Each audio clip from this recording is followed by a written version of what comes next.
वो अच्छी तरह जानते थे कि वो तुम्हें ठेस पहुंचा रहे हैं। ये कोई गलती नहीं थी, ये सोच समझ कर किया गया। और इस वक्त तुम जो सबसे गलत काम कर सकते हो, वो है उनके पास वापस जाना। चाहे वो आपकी प्रेमिका है या कोई दोस्त या कोई भी आपका खास। लगता है ये गलती थी? फिर से सोचो।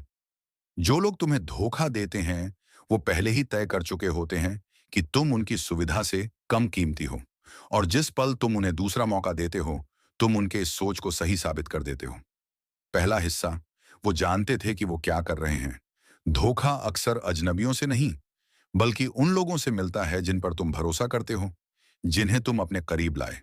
और ये कड़वा सच है, जिसे कोई मानना नहीं चाहता। जब कोई तुम्हें भावनात्मक रूप से चोट पहुंचाता है, वो उस चोट को देखता है। वो तुम्हारी आवाज में हिचक, तुम्हारी आंखों में बदलाव और तुम्हारे खुद पर शक करने को देखता है। फिर भी वो रुकता नहीं, क्योंकि जानबूझकर किया गया धोखा ताकत के बारे में है। ये दिखाने के लिए कि वो तुम्हारी भावनाओं को कंट्रोल कर सकता है। वो इस बात का पछतावा नहीं करता कि उसने तुम्हें चोट दी। वो इस बात का पछतावा करता है कि शायद अब उसे तुम तक पहुंच नहीं मिलेगी।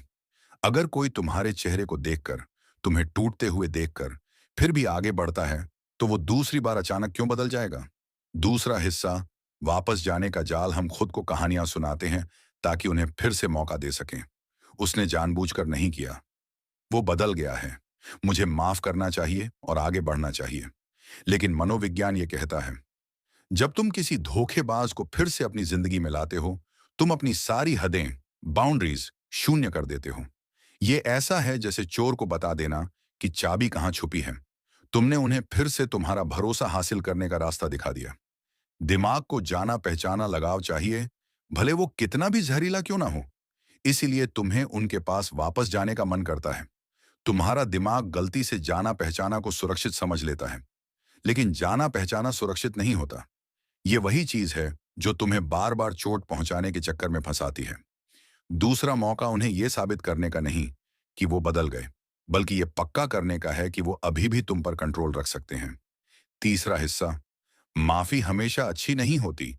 माफी तब खूबसूरत है जब वो सच्ची हो।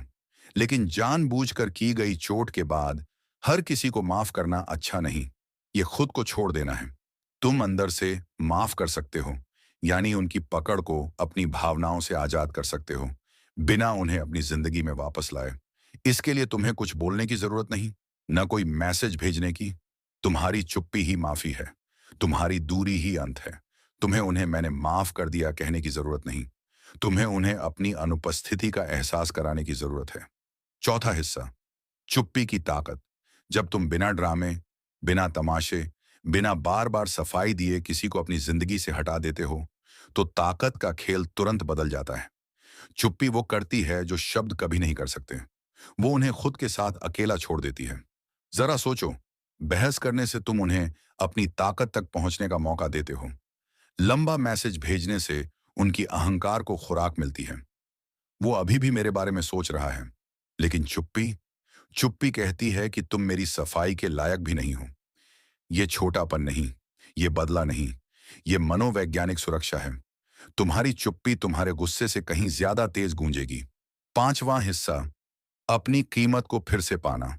धोखा तुम्हारी कीमत को चोट पहुंचाता है, क्योंकि ये तुम्हें अपने मूल्य पर सवाल उठाने को मजबूर करता है। अगर उन्होंने मेरे साथ ऐसा किया, शायद मैं इसके लायक हूं। अगर उन्होंने मुझे छोड़ दिया, शायद मैं काफी नहीं हूं।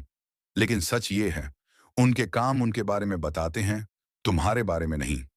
लेकिन जानबूझकर की गई चोट के बाद अपनी की smiling face with open mouth कीमत को फिर से बनाना आसान नहीं। ये एक सक्रिय काम है। तुम्हें खुद को सिखाना पड़ता है कि तुम कीमती हो। कैसे? उन लोगों के साथ समय बिताओ जो पहले दिन से तुम्हारा सम्मान करते हैं। अपनी स्किल्स, सेहत और लक्ष्यों में समय लगाओ जो तुम्हें तुम्हारी कीमत याद दिलाए। उन लोगों से हर संपर्क तोड़ दो जिन्होंने तुम्हें कभी अपनी कीमत पर शक करने को मजबूर किया।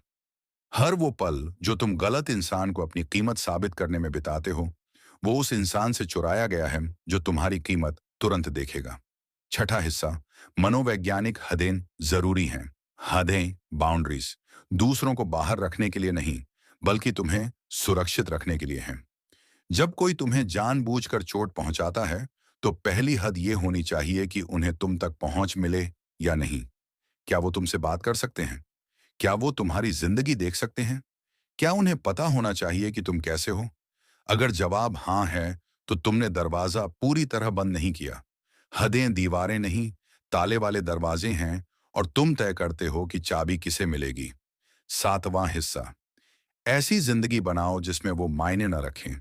ठीक होने का आखिरी पड़ाव ये नहीं कि तुम उनके बारे में कम सोचो, बल्कि ये कि तुम उनके बारे में सोचो ही नहीं। वो दिन जब तुम सुबह उठो, पूरी तरह अपनी जिंदगी जियो और महसूस करो कि तुमने महीनों से उनकी परछाई नहीं देखी। वहां तक पहुंचने के लिए अपनी जिंदगी को मकसद से भरो। ऐसी दिनचर्या बनाओ जिसमें पुरानी बातों के लिए जगह ना हो। उन्होंने मेरे साथ ऐसा क्यों किया को बदल दो इस सवाल से, अब मैं क्या खूबसूरत बना सकता हूं।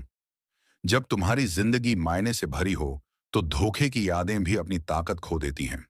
सबसे अच्छा बदला ये नहीं कि वो तुम्हारा बेहतर रूप देखें, बल्कि ये कि तुम इतने बेहतर बन जाओ कि वो तुमसे फिर कभी न मिले। दयालुता को कमजोरी मत समझो। तुम दयालु हो सकते हो और फिर भी किसी को दूसरा मौका नहीं देना। तुम प्यार करने वाले हो सकते हो और फिर भी हमेशा के लिए चले जाना। जिन लोगों ने तुम्हें जानबूझकर चोट दी, वो तुम्हारे वापस आने के हकदार नहीं। तुम्हारी चुप्पी क्रूरता नहीं, बल्कि अंत है। और जिस दिन तुम उनकी सुविधा की बजाय खुद को चुनते हो, वो दिन तुम जीत जाते हो।